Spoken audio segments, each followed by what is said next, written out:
Well, hello, and welcome to another episode of Echo Punks, recorded live in front of an automated audience. And today we're going to be talking about what I think is an interesting and evolving topic, which kind of started this morning with Jan and I arguing as to whether this story is actually finished. And it's what I'm calling the religion of OpenAI as a bit of a teaser. But I wanted to begin by really following from yesterday's salon, which was about rudeness. And I've been thinking a lot about rudeness. And in particular, Scott, I was thinking about your point about rudeness in class, that sometimes rudeness is almost a kind of class war, right? Or civil disobedience. Right. And then I thought about the communications industry. And that if you think about frames and communication frames, it's almost as if it's rude if you defy someone's communications frame. The way that I, for example, call X Twitter, right? And I'm defying their communications frame. So in framing this as the religion of OpenAI, I'm trying to be rude and defy the current narrative of what's happening with the company OpenAI, what did happen with the company over the weekend, and the way it's being described and the way it's being reported. And I say this as kind of a broad, vague intro, but I almost think that this was a theological difference, not a difference of businesses, not a difference of like profit versus non-for-profit, and not even an ideological difference, which is how some of the reporting covers it. I think fundamentally, these are people who are trying to give birth to a God, and they're debating to themselves their beliefs over that God. And I say that because I am a skeptic, both that artificial general intelligence is even possible, or that OpenAI is worth the value that they are as a company. So that is my provocation to try to open things up. And I offer to either of you to share your own thoughts on where we are right now when it comes to this OpenAI drama. I can't wait to chime in here right away, Jesse. You hit a nerve here as a new New Yorker after 17 years. I still call the Queensboro Bridge, or maybe the 59th Street Bridge. It is good that we stick to the old here. I absolutely agree with you. I also like your biblical comparison here. My question would be, though, who is God and who is Jesus, right? The people in power currently, are they the gods that are basically going to build the new Jesus that is going to bring salvation to humankind? What are the roles here, and who are the owners of those roles in that metaphor that you are using? Well, I will answer, but first, Scott, I want you to chime in before we get way too much onto Mount Olympus here. I think you've already gotten way too much on Mount Olympus. I hear your provocation, Jesse, but I think it is a substantial provocation, and maybe just that. I don't know if there is any sort of higher order to what's going on here. I know there's some belief in their objectives and their goals, but I don't know. I don't know if any of them, if we spoke to them, that there would be a sense of a deity or a God or a deep, fervent belief. I think Sam Altman was ready to go to Microsoft and would have gone anywhere. So I think it's an interesting provocation, but I don't know quite if we're at cult status yet. Some of the language could certainly, there's a great book called Cultish, which talks about the language of cults, and that's really an enjoyable read. I highly recommend it. But I think some of the language that some people use in this space is trying to get there. But I would say I think it came down to like a difference in beliefs around the objectives and the goals of the organization. Well, hey, there's a short throw from belief to faith, so maybe you're right. We could stretch it. Is this, I mean, I certainly love the use of hyperbole, so maybe we should just double down on that. Well, and to be clear, like I appreciate your pushback because I don't think I'm using hyperbole. And Okay. part of the question you raise, which I think we should put on the table, is the role of consciousness. right? Like they don't believe that they're in a cult. They don't believe that they're in a religion. But we can all agree, and I suspect they would agree with us, that they have power, right? Mm-hmm. And 100%. part of their power is entirely derived from belief. Because yes, you know, OpenAI has revenue, but the value of the company is largely based on perception, on the calculation of what the AI market will be, not is, right? Because if we measure the AI market as it is, well, it's Google, overwhelmingly, right? Like they are the dominant AI company, bar none.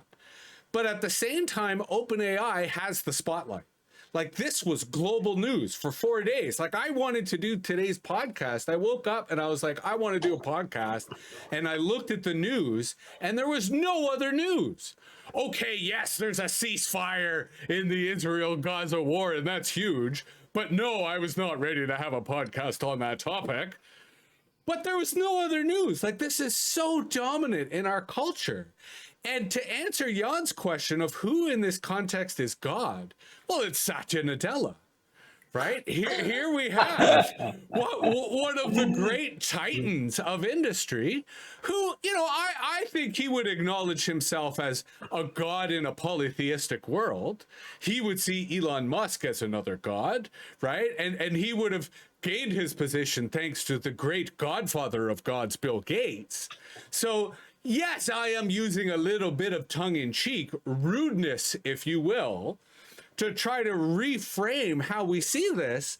But here's the thing. I watched the TED Talk of the chief science officer of OpenAI, the guy who was accused of initially leading this, you know, ousting of the king, and then lamented and repented and became part of what is now OpenAI, because the current reading of the news is everyone's back in the fold and everyone's okay.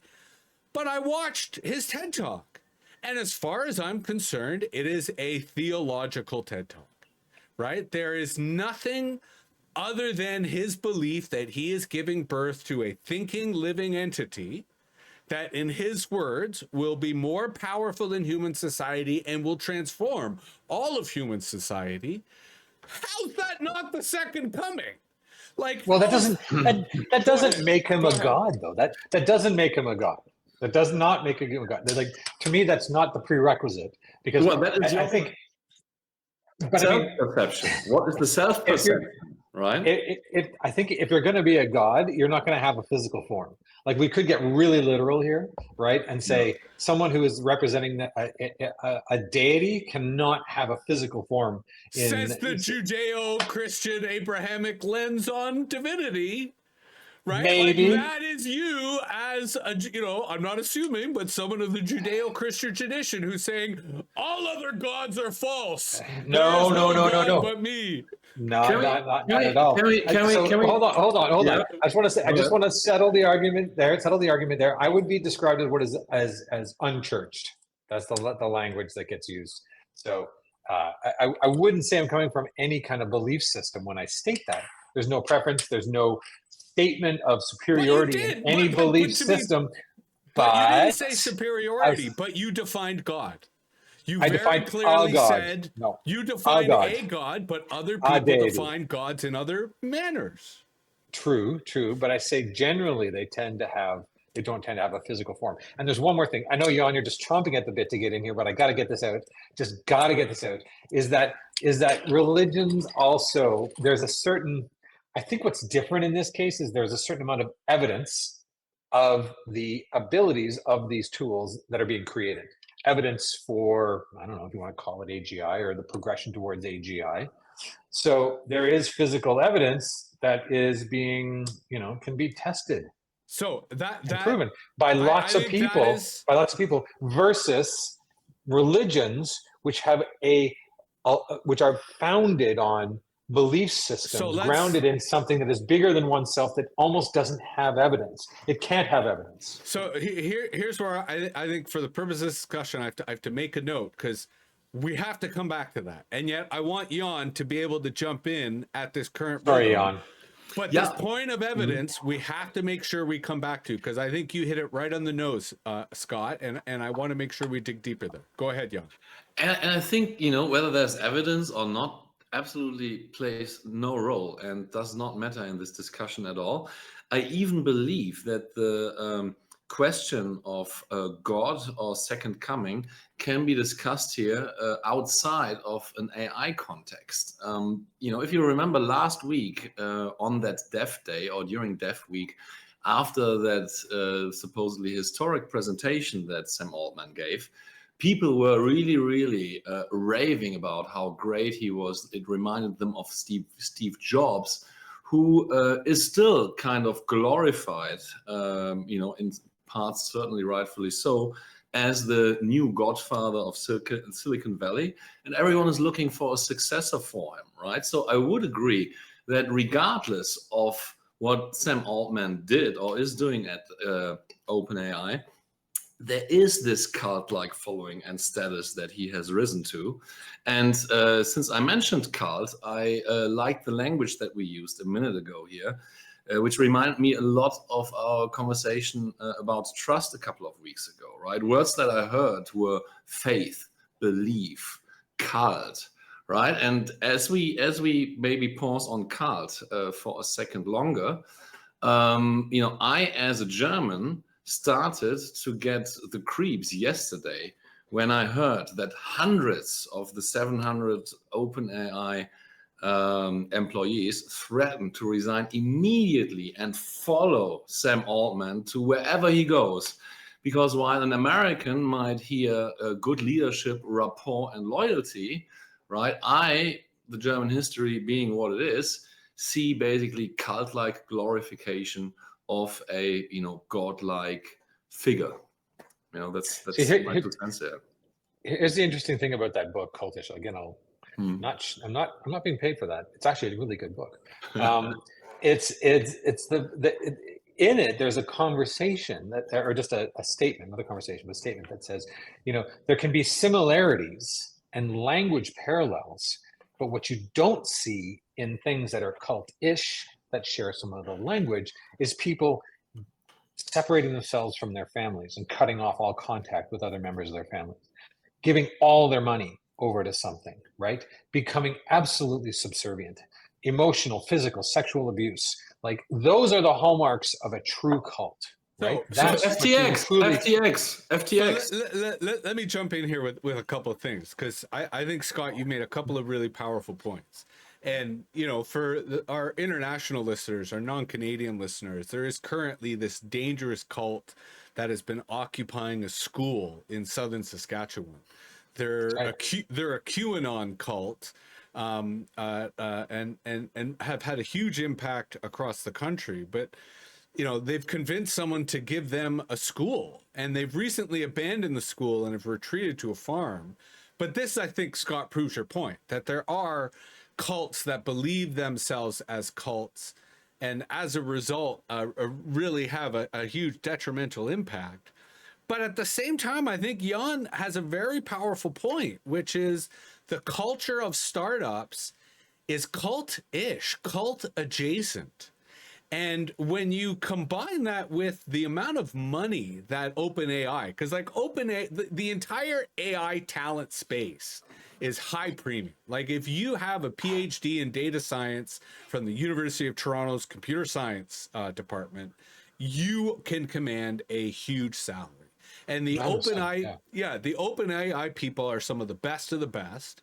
So that's why I agree with Jan's kind of unease when it comes to the way they react. And I actually have some stuff from Twitter that I want to share, which is so Jan pointed out, and I believe the number was 500 of the 750 employees pledged themselves on X using heart emojis to Sam Altman. But there's a dissident group. The 250 which did not pledge themselves also posted their own minority report. And I want to get to that in a moment. But I don't want to lose our thread on evidence. Because, Scott, I thought your point on evidence was spot on. Because on the one hand, there actually is a lot of evidence around religion. And I don't mean the existence of God, but I mean the benefits of meditation, for example, right? And the benefits of prayer. Right. Spirituality. And my point, and I don't want to mangle his name, but my point about the chief scientist, the chief science officer at OpenAI and his TED Talk is that if you took everything, and like this is a TED Talk, this isn't like a random fireside chat. Like TED Talks are supposed to be authoritative. He was invited to give the TED Talk because he was an expert. There was not an ounce of evidence behind his TED Talk. Not one iota. It was, any academic would have ripped it to shreds.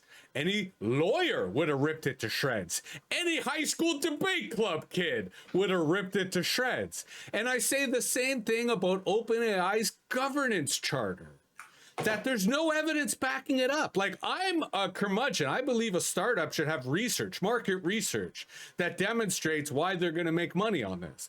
OpenAI sure is going to make money on a chatbot. They're going to make money on a large language model, but artificial general intelligence, there is no evidence that such a thing is currently possible. And that is why I call it religion.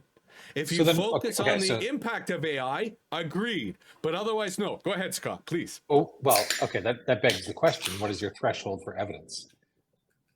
I mean, here's where we go into the whole field of, qualitative versus quantitative and different types of survey methods. But here, this is controversial in the farming world. I'm cautious about anecdotal evidence. Okay. Right. And here, to your larger point, there is right now a crisis in psychology around replication. Most psychological studies cannot be reproduced by another researcher, right? And you could argue that artificial intelligence has a similar reproducibility issue because of the resources required to build these models. So here we are right now talking about large language models, which are basically just guesses. You put in some words, it guesses what the words are, it still often gets it wrong, and it currently requires all the cloud computing that we have on this planet to be possible. So let me ask you a question. Would you say that the computer scientists behind the creation of these AIs that exist now would understand how it works at a conceptual level? They understand what they built, the structure, the way it works, how it has created what it is, that they understand that. Because they built it. But we're talking about two different things here. Remember, not just yet, to keep us on not track. Yet. Hang on. But hold on. We're talking about. But I'm just so that we're on the same page. Just answer the question. I need you to acknowledge. Then I will answer the question. There is the AI that exists today that people call AI.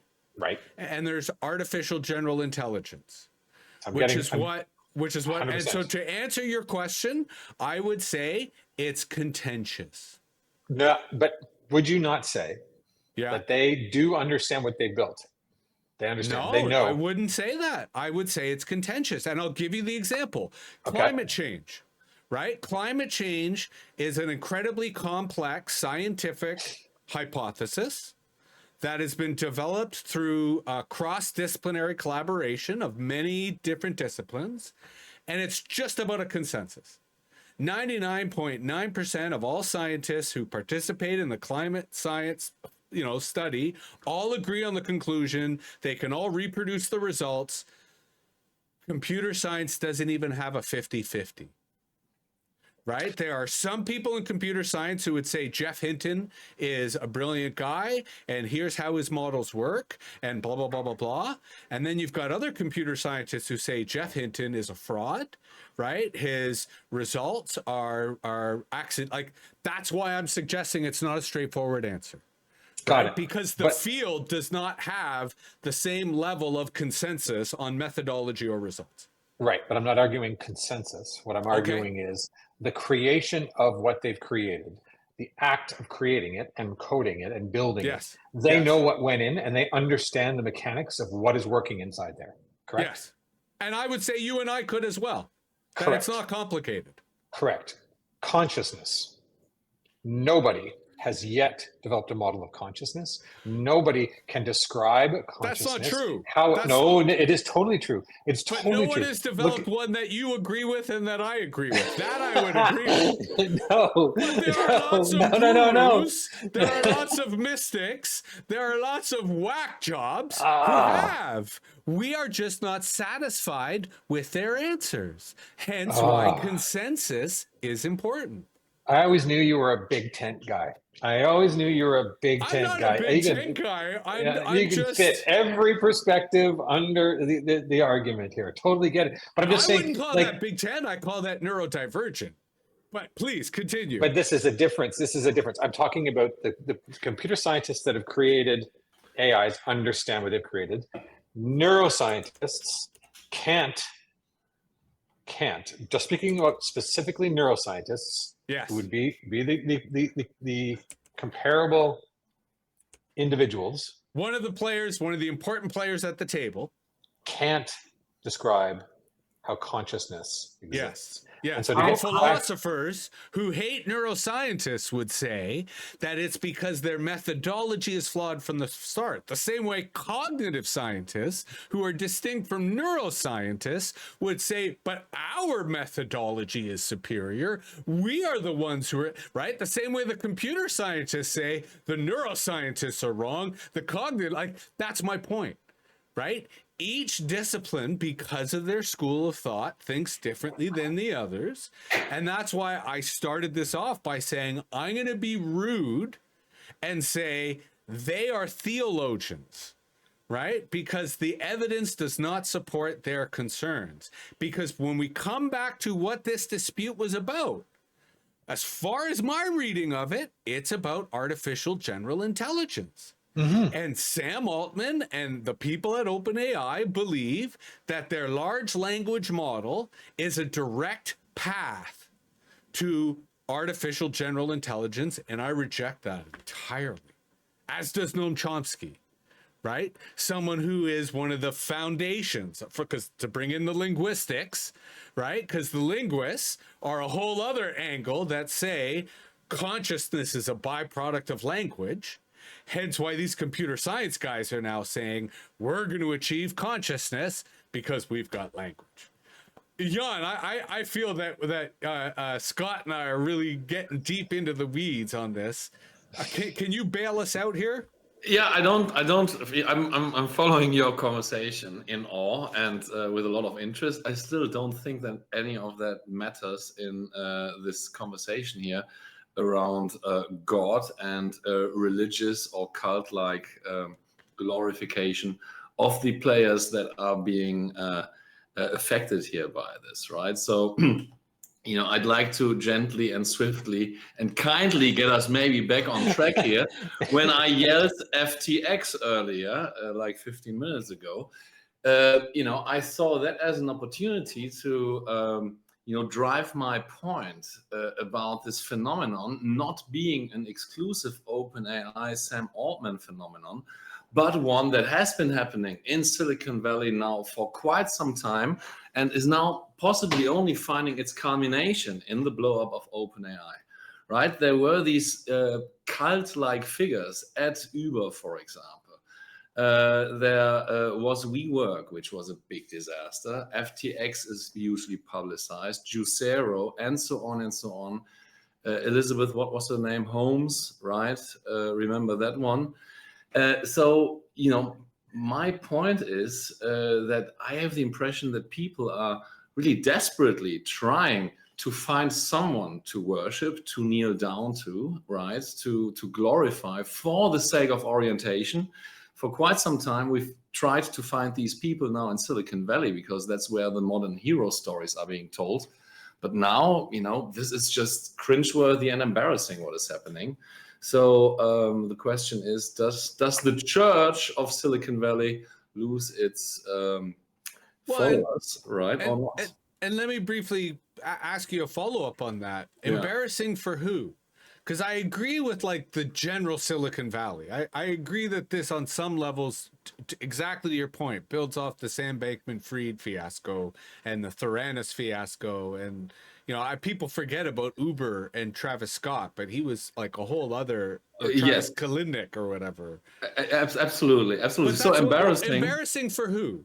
For I think almost everyone involved here, right? To start with, embarrassing for the board, who basically fired Sam Altman and seems to be convinced that that was the right decision, then got their hands slapped by God from Microsoft, and now have to basically crawl back and let him back onto the board. Secondly, it's super embarrassing for Microsoft, right? I am convinced that they do not like to be a player in a soap opera. They are winners. They are winners of the whole thing. But I do not believe that the publicity that they are getting here is kind of really flattering for anyone involved here. And I think last but not least, it's also embarrassing for Sam Altman, because my God, how much can you read about yourself and the, back and forth? And I have to say, when you mentioned earlier, Jesse, what people are doing on Twitter, right? Solidarity groups and then counter activist troops with, emojis and self-declarations. That's a little childish too, I would say. Scott, you want to rebut about Microsoft? Microsoft won. Like they have. They won. I don't think there's any embarrassment. embarrassment. So I they come out looking as power players. They come out looking as those who are ready to take it on, but also generous, saying if he goes back, he goes back. Their stock went up. People people are raving about how they approach this. And I don't think anybody is embarrassed. And the only people who are potentially embarrassed coming out of this are the poor board members who have been turfed, right? Who are out of this, which is something when you look at the fact that now there are no women on the board, and it's all a bunch of it's white men, wealthy white men who are back on the board. It's a terrible situation, and so. And I am inclined to agree with you about Microsoft, but I did notice, to your point, that there were a lot of people disparaging Microsoft, even arguing that Microsoft had lost just because of, again, the argument was, yes, Microsoft saved the day, but they were doing way better this time last week than they are now. And how did they even let it come so far, right? They basically owned the place and were supposed to run it and learned a minute prior to the firing from the board. How did it even come so far? But that's which goes back to Jesse's governance. Okay. And this goes back to Jesse's governance point, right? Is the opaque governance structure that they had set up, and a totally unconventional structure that was set up with very little power for the investors on the commercialization arm of this thing, and a lot of power on the not-for-profit side, which is totally philosophically driven. Yeah. Right. It was academics and basically in a sense and philosophically driven, and it was obviously not tenable. But and on the one hand, in agreeing with you, I expect either Satya Nadella is going to be on the OpenAI board, or if not him, a very senior Microsoft executive. 100%. Because I think Microsoft is going to have a huge control. But here's why I'm pushing back and saying philosophy is the wrong word. They should have had a philosophical discussion.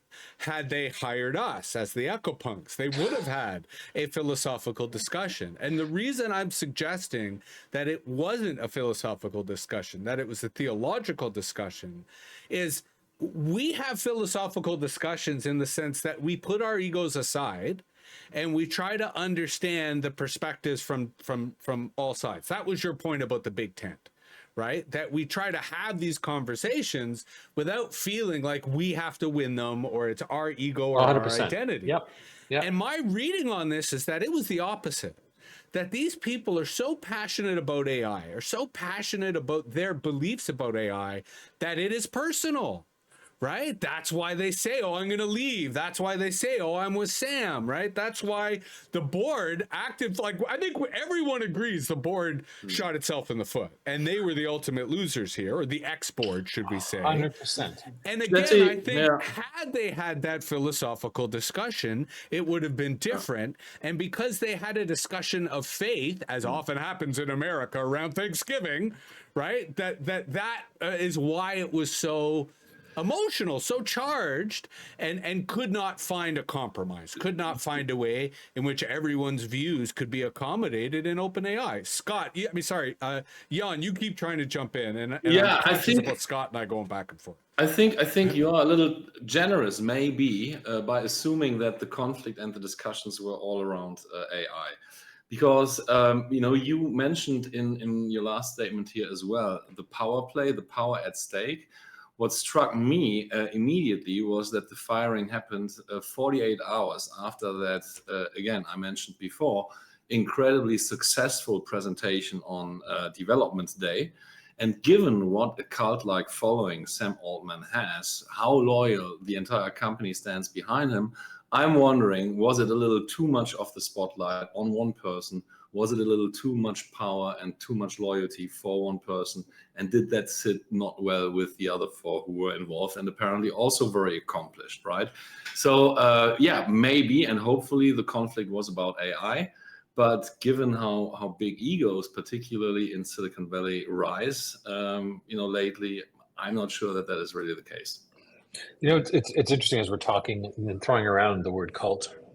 It's becoming difficult for me to just use it as a catch-all because I feel it's an easy thing to go to describe a situation where you have a bunch of followers who decide to stick loyalty. So it's this what is the fine line between loyalty and and conviction, right? For your belief in an organization and following a leader, and cult. I still think there's a huge distinction. So I know we use it. We're using the word a lot in this discussion, but I think it's important that it's always like cult-like or cult-ish. There are elements of the behavior. I still don't agree with the position that it is truly that those employees who signed that thing were acting in a cult-like way. I think they were simply loyal to the boss, and they saw something that was harmful to the existence of the organization, and they disagreed with it. So let me make an argument in favor of what you're saying, and then give air to a different perspective. And I agree, and I think the problem is we don't have language for this middle ground. Right? That's something between kind of individual integrity and loyalty to the group, right? There's cult as the extreme, and you made some fantastic points, I thought, yesterday in the salon when you were talking about freedom of speech and rudeness, and that it's other people's responsibility if they, don't like, as many of the American right-wing folks would say. And I think that not that I believe that, but it's an observation that I made. It was a very insightful observation because I think it captured, a psychology of why reasoning with those folks isn't going to work because their experience is so different. Right. And their experience and their motivations around it are so different. And I think we as a society in North America need a language for the groups that have formed since the internet that are not communities in the geographic sense. And that's why I have trouble with the word community. And at one point when you were describing it, I thought, well, I suppose instead of cult, we could just call it a corporation. Right. And it's just a corporation that people like. You know what? It's so true. It's so true because corporation as a word in our society is loaded. It is. Not everyone's going to react. So with that said, what I want to do here, and I suspect you guys will be able to see this on the output, so I want to read this Twitter thread, which I am reading for the first time, but was sent to me by an EchoPunk who insisted that we include it here as part of our discussion. And I'm quoting, "My completely speculative take on the OpenAI situation. The reason Sam was fired is that multiple people on the board caught him lying multiple times, and this made them lose trust in him. No one single event was determining for this, but there may have been a final nail in the coffin, potentially Dev Day related. Nothing he did was criminal, and the decision wasn't specifically safety related. We know the latter because Emmett had said so. So since Ilya knows everything, he wouldn't switch sides if there was proof of a serious crime. There is a lot of circumstantial evidence pointing at Sam being a master at manipulation. Starting with the obvious, he's had a mediocre ascension in a cutthroat environment. Sorry? What a Freudian slip. Thank you. What a Freudian slip on my part. Yes, exactly. Paul Graham made exactly strong statements about Sam always getting what he wants. Paul Graham is the famous founder of Y Combinator, where Sam also works, saying that Sam was accused of being Machiavellian during his time at YC. People are also starting to come out and explicitly say he is deceptive. And, you know, finally, the elephant in the room, Annie Altman. This is talking about his sister and her role. So a lot of this seems like the kind of gossip that Jan was talking about, but it goes on and on. Go ahead. Right? I do not want to know how many bad things people would have to say about me, you know, for example. So, you know, I think this is all very speculative. What has he done in the past? You know, what are the real reasons here? But I think, you know, that first point that it came so closely linked to Death Day, right? And then I think one thing that we have not spoken about yet is the for-profit versus non-for-profit conflict that the company has, right? Jesse, you were talking earlier about yes, this is how you earn money, right? And you know, this is the role of the company, but is it really the role of the company, right? So there was even misalignment there, yeah, you know, it's just terrible. Well, go ahead, Scott. No, I was just going to say I agree with you on it's pretty. Well, one thing interesting, you put up that thread. Interesting, it was on X. Interesting, the content. It all puts it together into one picture, and it was. I don't believe a word of it, just because it's on X, and so it becomes a soap opera, right? It becomes. I would rather see evidence. I would rather see, you know, something that comes out that says this is what actually happened.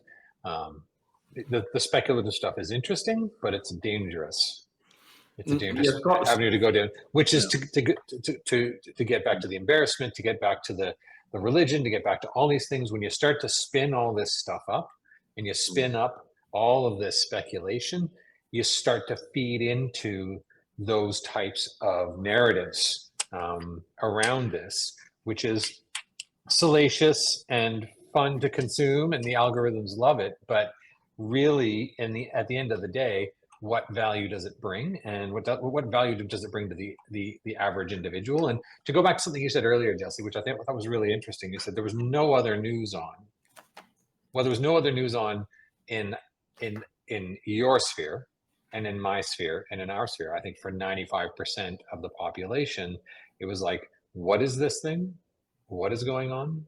But no, I mean, like, see, that's just it. This was the reason that this was dominating the news was because it enabled the explainers, right? Like if you're a morning talk show, if you're, you know, CBC News World, you have to produce hours and hours of content a day. And the reason that this story was dominant was the same reason that Sam Bankman-Fried was dominant. It's because it gave them an opportunity to explain AI. It gave them an opportunity to explain ChatGPT. Like it was, on the one hand, to your point, a soap opera. So it had all the cues of narrative that every outlet desires, but then it also lent itself to education, right? Because this is completely new to most people. And the media industry loves that because it lets them be the teacher. It lets them be the messenger. But I also, and Jan, I know you want to jump into this, and I suspect I'm setting you up here. I kind of wonder, however, if there is any, like, we are post-news. So I hear your lament, Scott, about how so much of the salacious parts kind of add pollution to the information ecosystem where people are trying to understand what the hell just happened here. Satya Nadella is going, what the hell just happened here? He's not an omnipotent God. He's just as confused as everyone else. But I think that we are in a post-news age where the soap opera is the point. That even if we stuck to stuff that was proven and vetted and sourced, this story is the story because those ex-board members made a soap opera. Like, they literally created a soap opera because they were so incompetent, is my view, in how they handled this. But I think our other kind of narrative here, which I'm kind of seeing as our major insight, is the lack of governance. This was all a consequence of a fundamental lack of governance that should have prevented all of this, to Jan's point about juvenile actions and culture. So here, quick throw into this conversation here and an observation here. I love what you just said, Jesse, and the way you described that Canada for 4 days had no other news than this. You know, this is crazy, but this reminded me of the first week of Travis Kelce and Taylor Swift. And no, and if you think about it, right, that was an NFL superstar and the biggest pop singer in the world at the moment, who dominated. I'm sorry for the delayed effect, but that was so good. Please continue. No, but I'm dead serious. They dominated world news for a week or two, right? And they've been kind of, replaced by business people, right? And the question is, why do these business folks have that attraction and that appeal? Because there are many soap operas that are available. There are many soap operas that the news could report about, but they choose to report about this, and everyone is flocking there. And I am still convinced, and I applaud you, Scott, by the way, for being here very, very immaculate with regards to the use of the word cult. So I'm not going to repeat that. But I come back to the theme of religious belief and glorification of godlike figures, right? Because, a couple of weeks ago, it was a pop star and an athlete. And now the world is looking even more so at Sam Altman and OpenAI. Well, and go ahead, Scott. Well, I was only going to say, just to build on Jan and the attention given to what was happening now with it captures the attention, and I think it is true. AI is something interesting because it's totally top of mind, Jesse, as you were saying. If this was like a scandal at some kind of an ERP software firm, I don't think it would even make 14th page of the business section in the newspaper. It wouldn't happen. Maybe unless the founder had good hair and was good looking, then it might be. Yeah, it might be. But I just wanted to go back to something you said, Jesse, because it really came to a certain perspective on it. To tie the theme religion right at the beginning, and your talk around governance, I mean, organized religions are masters of governance in a sense. And so in a case, this is a failure of governance in a structure that was reaching for almost the spiritual or the sort of bigger than yourself type picture, didn't have any of that structure of governance underneath it. So to call it a religion would be false, because it isn't. But it lacks the governance. I did. Yeah, you're right, actually. They're an incompetent religion is what they are. That's it. Right? They don't understand the business of religion, which is governance. Governance and social cohesion. Yes. Right? Because that's what religions offer. Yeah, but what's interesting, so 2 parts here, because I think, Jan's point about celebrity as the new aristocracy, right? That those who can command attention have a kind of social power. Because I also wondered if the board was just flat out jealous of Sam Altman, right? And the way that Sam Altman has become the superstar, the good guy, right, of the AI debate. And some of the people on the board would fancy themselves in that same light. So I wondered if there was a little bit of jealousy there.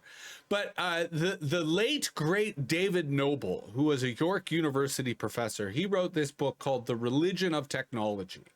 And he basically, I stole my entire argument today from him, right? Where the entire thesis of his book and much of his work as a critic was how the beliefs of these leaders is often separate from whatever product that they're offering, right? The product itself might be something basic, like Facebook allows us to share photos and allows us to connect with friends and allows people to have a blog that's very simple.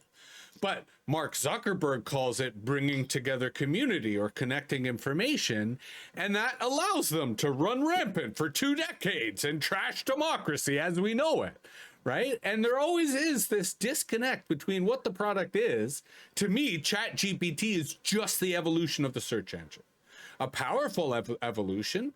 And if we look back at the past 20 years, search engines rule the world, right? There's a lot of power in being the search engine. And this is why I am a little bit partial to the idea that Microsoft was not the big winner here. Google was. Because Google was able to sit back the entire time and go, ha, not us. We're responsible. We're doing none of this stuff. While at the same time, they're training the same tech, developing the same tools, the same products, benefiting from the same amount of attention and explainers without any of the bad rep that comes from it. But, you know, I argued, this conversation started because I was arguing with Jan that this story is over, and I was insisting that this story is over. But our chat today makes me think perhaps it's not. So that's interesting, because after our chat this morning, I changed my mind. This morning in our conversation, Scott, I basically told Jesse that I was convinced that it was not over and that there might be another CEO in place. But after our conversation this morning, Jesse, I basically decided to only ever continue to read headlines on the topic, no longer copy, because I don't have the capacity and the time. Until the movie comes out. Yeah, exactly. Any final thoughts, Scott? No, not really. I mean, I think it's, no, not really. Right on. Oh, the harmonies, oh, the music. Yes, the musical cues. I mean, the benefit of this episode, and I thank you, Scott, for joining us, is my guest appearance. Well, no, your recurring appearance, only because it is iterative, right? We're figuring this out kind of as we go along, and my way of doing this from a technology side is to keep adding features and to keep adding a little bit. So I really enjoyed the conversation. I suspect both of you did as well. Absolutely. And I want to echo your point, Scott. Thank you very much for joining us so impromptu and unprepared. That was really great. Really great. It was fun. Thank you guys. Thanks for the invitation. I had a lot of fun. And that is, to be clear, I think how we're going to structure these podcasts is very little notice, focused on current affairs, so that there's no chance that people can prepare. And you just got to show up and bring what you got. Which is enough and already a lot. Yeah, right on. All right, thanks, guys. Thank you, everyone. Talk to you soon. Take it easy. Have a great Thanksgiving.